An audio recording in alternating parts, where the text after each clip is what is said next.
what do you think about a finished house? When do we say that house is finished?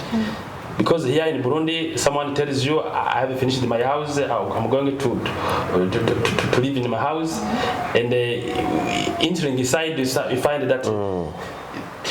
So how do you say that this house is finished? According to you, when do we say that a house is finished?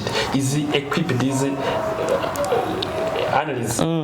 When, in my opinion, when a house is finished, it's when everything is accounted for.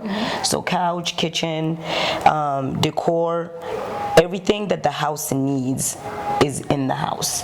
There's a table, there's chairs, there's water, a little water dispenser, there's the TV, like aesthetics, accessories, everything is in the house. That's a finished house. When everything is in place. According to you, it's not only putting the pants. No. Yeah. We gotta have the aesthetics of the house as well. Yes. Sitting room, dining room, kitchen. That's a finished house. Yeah.